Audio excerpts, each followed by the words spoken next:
up, everybody? Sifukloud here. Today I'm bringing you something real special. I've had a couple requests about this, and I was going to make a video about it anyway, so you might as well just go ahead and do it right now. So I'm bringing you the Disc Priest. I've played with a lot of healers.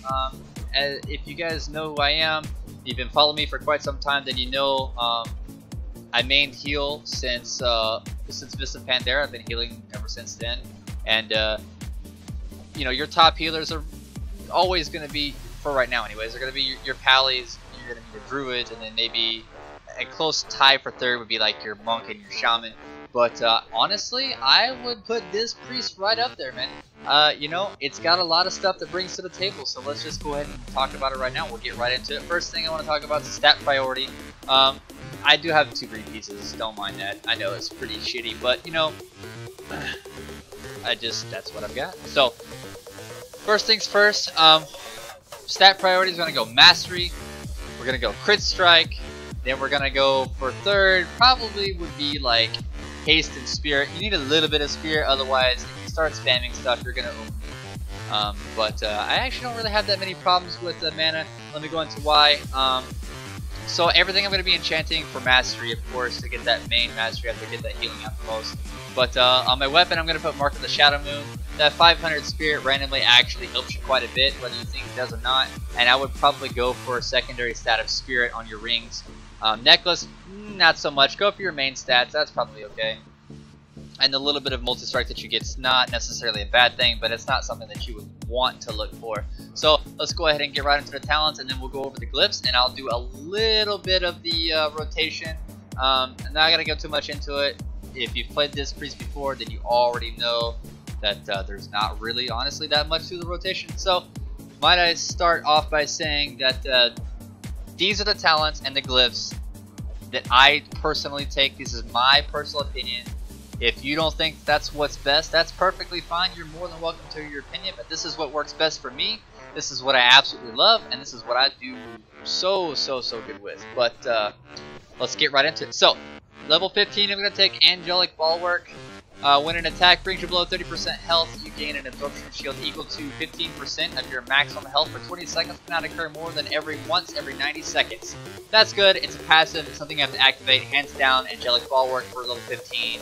Not really much else to say there. Level 30. You can take Body and Soul or Angelic Feathers are the 2 options here that are the most viable. I started out when I first started playing the Disc Priest at Body and Soul, and I just honestly, after I played it for a while, I kind of realized that it's not as reliable, especially if you have another Disc Priest on the team and they put that debuff on you, then you try to shield yourself, and guess what? You get no speed. So what do? Angelic Feathers. You can put 3 of these on the ground. They speed people up. You can use them on other people. You can use them on yourself. Just absolutely amazing. So useful. It's great for speeding up that warrior that gets slowed, that loses their DPS pressure. This right here single-handedly will keep them on. Of course, you need to cleanse them. Every healer does. If you don't cleanse, you're a bad fucking healer. I see it all day long. Learn how to fucking cleanse. Just gonna say it right now. Let me just read this talent real quick and move on to the next one. Place a feather at the target location, granting the first ally that walks through it 60% increased movement speed for 6 seconds. Max charge is 3. Only can have 3 feathers on the ground at one time. 3 charges, 60%. Too good. Too fucking good. Too good. Level 45. Surge of Light. Your healing spells and smite have a 8% chance to make your next flash heal instant and cost no mana. Can accumulate up to 2 charges. This is good simply for my playstyle. This is what I take hands down. Let me explain why. Those free procs, they're instant. They don't cost any mana. That just gives me more survivability in terms of not having to stand there and run the risk of being interrupted when I have an instant cast of Flash Heal. And you're going to be using Flash Heal and Penance and Absorption, Power Word Shield, excuse me, more than anything, obviously. So you know, hands down, that's what I take. Level 60, Psychic Scream, probably the best option here. I mean, you could take one of the other 2, but you know, I honestly think that the Psychic Scream is the best. The duration is long. The caster lets out a Psychic Scream, causing 5 enemies within 8 yards to flee, disorienting them for 8 seconds. That's 8 seconds. That's a long time. You won't get maybe the full 8 most of the time due to damage spread or something like that. But if you've got good teammates, then it really, you can make it work really, really, really well. And you're going to need this to peel for yourself anyways too. So it just works really great. Hands down, #1 for me in that choice there too as well.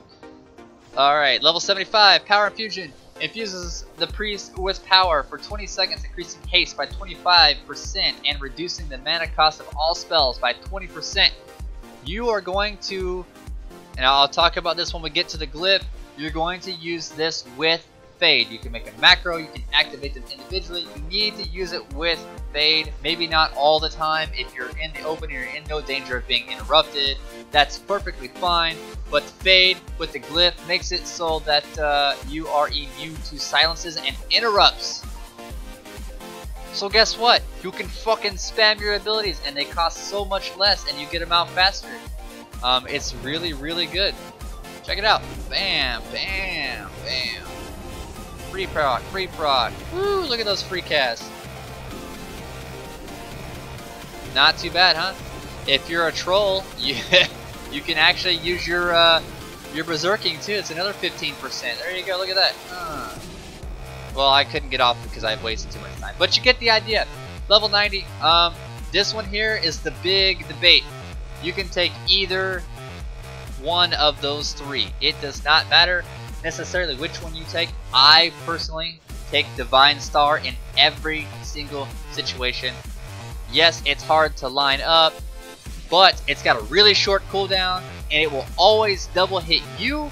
It's just another cast on moving ability. I don't have to stand there and cast it. It's not a channel ability, so it works for me perfectly. And I'm really good at lining it up with other people. It's just about timing and communication. You don't even really have to communicate anything. You just have to pay attention to something other than your skill bars. So, level 100, I'm going to take Saving Grace. The only time I'm really going to use Saving Grace is when I need to pick someone up off 0. Other than that, I honestly don't use anything here other than that. That's the only talent that I'll take. And like I said, it's got a big heal. It really does, but you're going to get a debuff. For 8 seconds, it can stack up to 10 or 6 times. Excuse me. Let me just read it real quick. Heals a friendly target for 92,404. Reduces your absorption and healing done by 15% for 8 seconds, stacking up to 6 times. So, idealistically, I would probably toss them an absorption before you do it, if possible. And then at least that way, if they get hit really hard again, then you've got some kind of leeway to keep them from dying. And that's pretty much it for the talents. There's really not much else to talk here. It's pretty cut and dry, to be frank. Next thing we're going to talk about is the glyphs.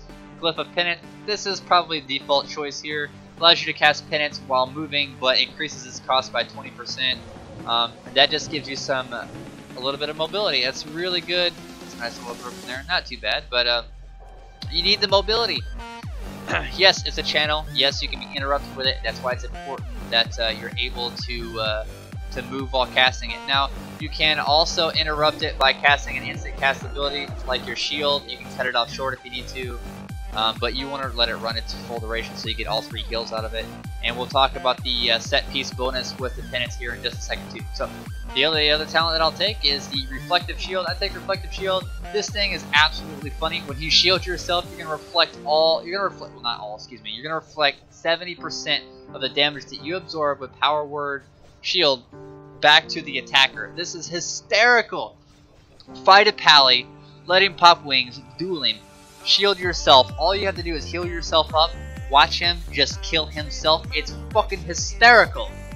Really good to return some damage from yourself. It obviously won't work on other people, so if I shield my teammate and he takes damage, it won't reflect that damage. But if they focus you, that's just fucking amazing. There's a couple other things you can talk, but I pretty much just keep it the same on that one. And here's what we were talking about with the glyph of Shadow Magic.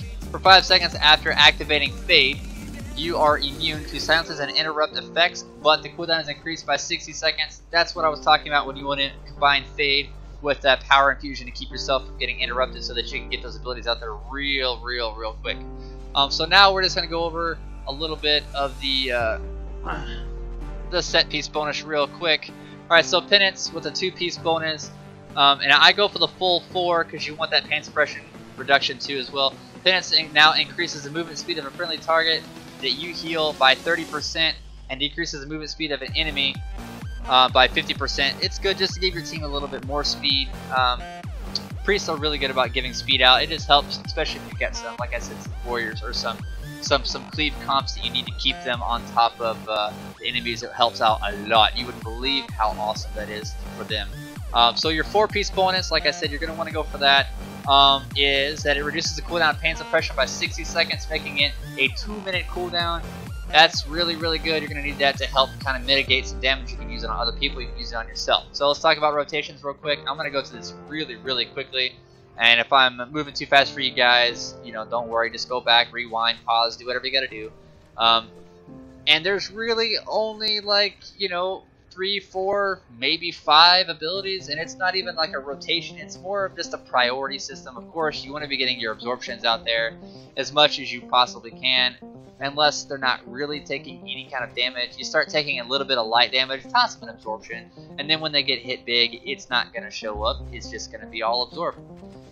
Next thing, you want to prioritize penance over flash heal if you can possibly. Just know that it's a channel, of course, like I was saying, so it can be interrupted. And then your major heal is going to be your flash heal. If they're taking light damage and you don't need to get out a lot of healing really quickly, use your normal heal. Save yourself the mana. Don't be lazy and just spam flash heal. You're going to fucking yourself. Of course, every time you get that free proc of a flash heal, you want to activate it. And then, of course, you can toss in Divine Star, like I was saying. It makes for a pretty good combination. So I'm just going to run a rotation here. I'm going to go Shield. I'm going to go Penance. I'm going to toss out Star right afterward. Then I'm going to go right into a Flash Heal. And then, of course, you want to be keeping up your Prayer of Mending. I can't cast it on the target and show you it actually leaving my body. But I can show you what it does right here. It's going to put 5 stacks. I found out that this is most useful casting on 2 different players, to having 2 stacks of 5 bouncing around versus having 1 stack of 10 bouncing around. And that way you just cover more targets. So you can cast this off cooldown. It's not going to reset. It'll actually refresh the stacks if you recast it on yourself like so. So now I have 10 stacks. If they don't have any stacks, of course it goes up by 5. So keep that out there. It's not much of a heal, but it's important. It'll help you. So don't be lazy with it. Just get it out there. And that's actually pretty much it. I mean, you've got your AoE abilities that you can use, but nothing real major. We'll talk about a couple damage abilities, of course. We'll talk about your buff, Archangel. You need to get your stacks of Evangelism. This is really important if you want to increase your healing. If you're taking a lot of damage and you've got a little bit of time in between some absorption to build up some stacks. Once you hit 5 stacks by using your Holy Fire and Smite spells, you'll hit 5 stacks. You're fully stacked with Archangel. It'll give you 5% per stack. There you go, 25% increased healing and damage. This is going to help out a lot. Big, big numbers. And we're not fully buffed here, plus we're not in PvP combat. But you get the idea. And that's pretty much it, guys. I mean, if you guys have any more questions, there's not anything really else to cover. You don't have a lot of CC. That's probably one of the cons to playing the Priest. But you can make it work. Time your fears with your teammates if you've got comms with them. Hash it out, work it out. If you can't, then just pay attention to what you're doing. Don't cast the Psychic Scream and then instantly dot up the target just to get some extra damage out there, or send me Pendulum some stacks, because then people are going to look at you like you're fucking retarded. Another thing, you have really strong interrupts. These interrupts are really important. Not only do you need to be watching your teammates' health bars, your health bars, don't stare at your frames. Don't stare at your ability bars. I mean, just, you know, learn your rotations, know your macros, know your hotkeys, all that stuff. Don't just sit here and stare at your abilities. It's not cool. It's not what you want to do. Look for those cast bars when they start to cast Cyclone or Hex. Interrupt them, lock them out. It's so powerful. So simple. Dispel, interrupt, use your fear when you need to, and get off your really fucking easy healing spells. Guess what? GG boys. Priest, I'm not gonna lie, I honestly think it deserves a higher spot than maybe like tied in 3rd with the Monk and the Shaman. I would say it's fair to say those two with Priest are probably on par with number 3, which doesn't really leave any other healers, but you get what I mean. They're still up there. They're underplayed right now, and I can tell you one thing, especially in a 1v1 situation. You can ask Swifty. He says this all the time. Got him on my friends list. He thinks it's hysterical when he duels a Priest. They are literally pieces of steel. They are so hard to kill in a 1v1 situation. Take that, use it on your teammate, and get some fucking wins. Push 2K rating, boys. Let's go. Get out there, heal someone. That's going to conclude this video. I'm going to cut it short. If you have anything else, you're always more than welcome to play with me. I'll put my battle.net tag, ID tag in the description below. And as always, if you like the video, give me a like, subscribe so you can get some updates on some more videos. We'll put out more videos soon. I'm doing once a week. Follow me on Twitter at sifukloud. You can follow me on Twitch. It's twitch.tv/sifukloud. Follow me on Instagram. If you want to check us out on Facebook, that's more than welcome. We have a TeamSpeak server that it is open to the public, and we span across multiple games, not just World of Warcraft. And that is just a great way for you and your friends to be able to have communications for free and not have to run the server out of your own home. You can use my connection. It's more than reliable. And in order to find out details about that, I'll put the link in the description below as well. Just go to facebook.com/groundbreakinggamers with a Z, not an S. And good luck, boys. Get out there and heal somebody.